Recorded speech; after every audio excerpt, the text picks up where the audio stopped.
Congress is the police force for IBM and GE. You take away the way they're taking away the incandescent bulb and going to mercury bulbs in the house that have contamination problems. If you go to Lowe's to take your mercury bulbs, they've actually got little plastic bags to deposit them in and tie them off. So indirectly, they've created Congress as their police force. Sir? One thing I haven't heard mentioned is, in my experience, an awful lot of property value in the United States has been taken by zoning. Yes. And I have personal experience in my business and so on, where the town council or whoever it is says that this property can no longer be used for whatever it is you intended to use it for, and you can't even give it away. Right. So now let me pick up on what you just said. Okay. Now zoning is supposed to be, or it is the concept of the general public, that zoning protects you in your area. In other words, you can't have a farm pop up next to a subdivision or along those lines. Under this new urbanism or smart growth, now a lot of communities have already adopted smart growth ordinances. Now this is from, this is Table 1 of Montgomery, Alabama, smart growth. This is in their plan. I just pulled this right out. You'll notice T1, there is not one human structure in T1. And as you move into T6, you have high density. So now, remember the graphics that says that we've got a food shed? Well, the food shed is going to be moved, and now there are zoning overlays so that you could have a pigsty next to a school. Because you're going to, if you want to eat bacon, you're not going to allow it to be grown out in the hinterland. It's going to be grown in your community. Look for zoning overlays to circumvent what we now believe to be good zoning practices.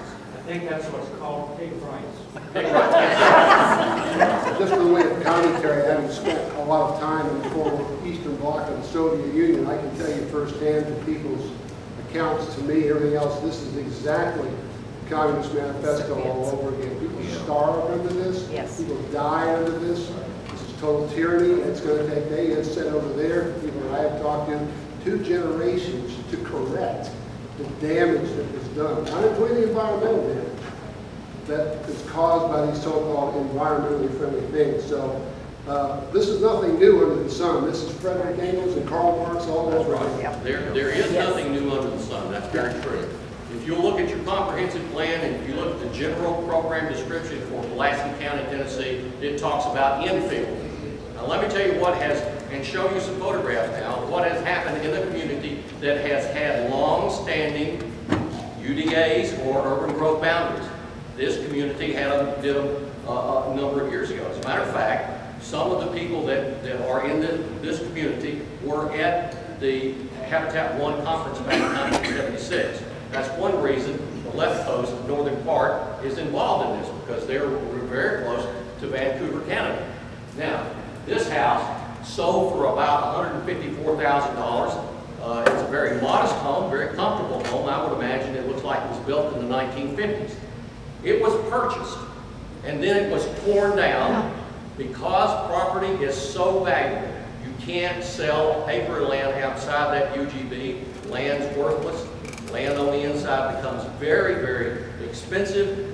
5 16-foot high houses were built on that lot. They sell for $150,000. Entry-level homes.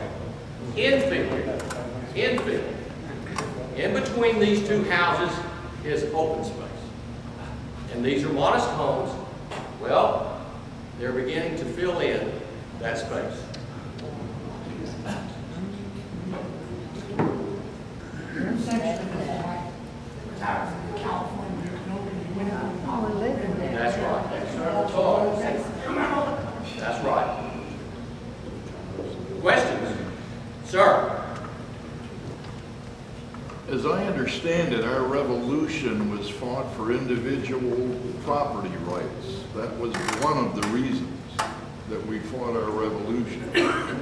And the Constitution and the Bill of Rights guaranteed that. Why are we ignoring it? Well, because there is a corporate entity of the United States. And in the Pulaski plan that they just adopted, and if you go and read, it's not the program description, but it's another, I can't remember, I've got a copy of it, and people in Pulaski have a copy of it. It gets into what is required of the county government. And the corporate body of the county must submit their Dun & Bradstreet number to the federal government in order to comply with some of the stipulations. Now, when they do that, and I don't know all of the details because I've only read it once, we are looking into what can be done along these lines, but it is my opinion that by doing so, they are encumbering the resources of the county wherever they may be. And if you go out here on the interstate and look at the sign, it says Abington Corporate Limits. Now, I'm beginning to wonder, are they including every inch of this area as part of that corporation, and that if they submit their Dun & Bradstreet number to the federal government and there is a collapse, all of the resources in this community or Pulaski, Tennessee would be called into question?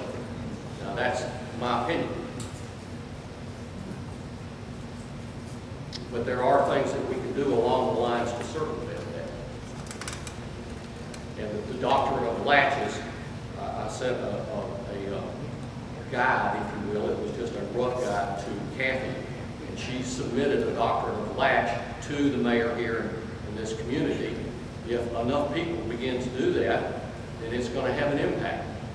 And I understand we've got 4 minutes, sir. What is that term you just? Doctrine of latch says that if you do not assert your rights, you have no rights. So in this guide, it says that at the top of it, we have unalienable rights given to us by God, espoused in the Declaration. Then there is a constitution to restrict government in what it can do. Then it goes into detail about how those rights are violated by comprehensive planning or whatever thing is going on currently. Kathy did a wonderful job of putting this together. Then it goes in and notices that the doctrine of latches is recognized and that I am asserting my rights to you. I don't have the ability or resources to take this to court. I don't know how to do it, but I'm telling you that you're violating those rights. She puts it on public record, sends it to the governor and to the attorney general. At least it's on notice. Now, if a man of reasonable interest is apprised that he's in office, that he's violating your unalienable rights, he lifts his qualified immunity. And that statement is in there. And we have Supreme Court cases where if the individual is apprised that he's violating their rights, even after he comes out of office, he's liable for them. So at some point, we need to, en masse, begin to do these kinds of things and call these elected officials to task. Sir? Just off the top of your head, where does Washington County, Virginia stand on all this? The only thing I've looked at Washington County was the survey. I'm sure that if that was 2002, I'm sure they're right along with everybody else. You need to go look at your comprehensive plan, both county and municipality, to see where you are. And I'd like to address that question as well. We became aware, I'd seen some of these presentations and became aware in January that the County Board of Supervisors had been approached to, and it had agreed back last fall, to participate in the Virginia Go Green Government Challenge. This is something that is promoted all over Virginia by the Virginia Municipal League. It's very mainstream. It seems like an innocuous challenge, competition between municipalities. What it is that they had agreed to was to accept an advisor that was appointed from the Abington Go Green Committee and take part in the Virginia Go Green Challenge. When you look at that, it is the backdoor way to implement the Kyoto protocols, to start implementing conservation easement, production right transfers of land, TDRs. It is a very, very powerful way to get into government, totally unbeknownst to the voters, and totally without anybody ever even knowing what they're doing. It's very backroom, backdoor. And they had voted last fall to take part in that.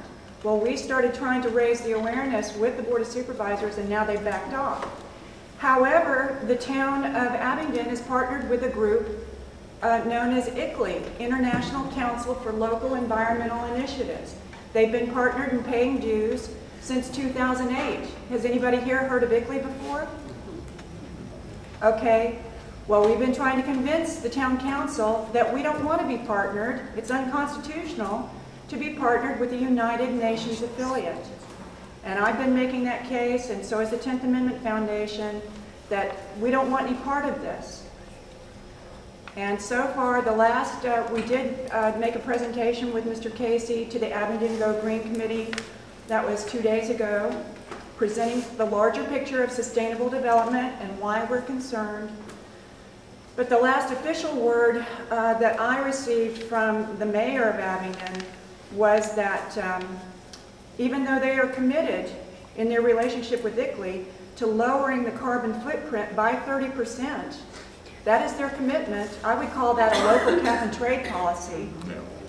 Mayor Morgan's response to me and Rich Macbeth with 10th Amendment was that this is something, the constitutionality of this relationship was something that the courts could decide. That's when I served them with the doctrine of Latch. So this is a partnership. It's been going on since 2008.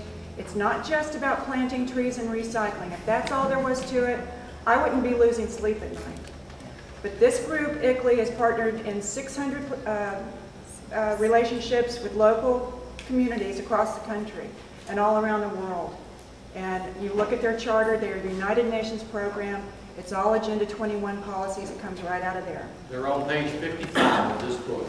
They assign the responsibility of tracking local initiatives for Agenda 21 Sustainable Development.